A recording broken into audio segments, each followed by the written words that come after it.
দর্শক, এই মুহূর্তে প্রধান উপদেষ্টার বাসভবন যমুনার সামনে আছেন সহকর্মী এস এম আরিফ। আমরা যুক্ত হচ্ছি তার সাথে। আরিফ, আরিফ শুনতে পাচ্ছেন আমাকে?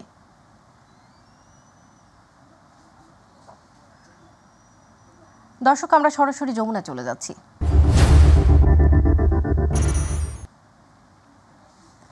আর এই সমস্ত সংবেদনশীল নিরাপত্তার যুক্ত বিষয়গুলো ভবিষ্যতে নির্বাচিত সরকার, নির্বাচিত জনপ্রতিনিধিরাই এ ব্যাপারে সিদ্ধান্ত নেওয়া উচিত। সমস্ত কিছু আপনাদেরকে করে যেতে হবে এরকম চিন্তা না করাটা ভালো। আমরা পরিষ্কার করে বলেছি, আপনাদের 3টা বড় দাগের কাজ।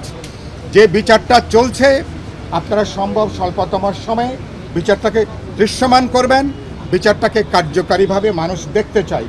2 নম্বর, আমরা বলেছি যে ইতিমধ্যে সংস্কারে যে তৎপরতাটা চলছে, আমরা বলেছি আগামী 15 থেকে 1 মাসের মধ্যে আমরা যেভাবে ঐক্যমত কমিশনকে সহযোগিতা করেছি, যদি আপনাদের রাজনৈতিক সদিচ্ছা থাকে, আগামী 1 মাসের মধ্যে যেসব প্রশ্নে ন্যূনতম ঐক্যমত আছে আমরা আলাপ আলোচনা করে বোঝাপড়া করে একটা জাতীয় সনদ আমরা স্বাক্ষর করতে পারবো, যেটা একটা ম্যাগনা কার্টার মতন, অথবা এই মুহূর্তে একটা সনদ হিসাবে যেটা বিবেচিত হবে।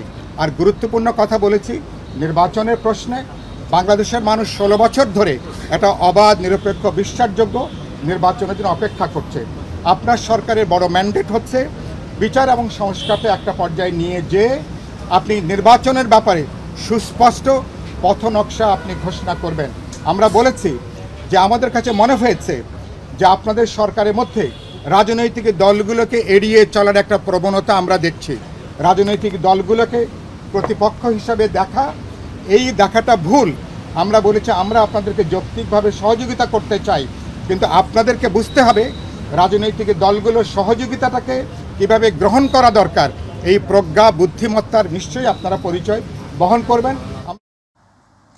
দর্শক, প্রধান উপদেষ্টার সাথে বৈঠক শেষে বক্তব্য রাখছেন বিভিন্ন দলের নেতাকর্মীরা।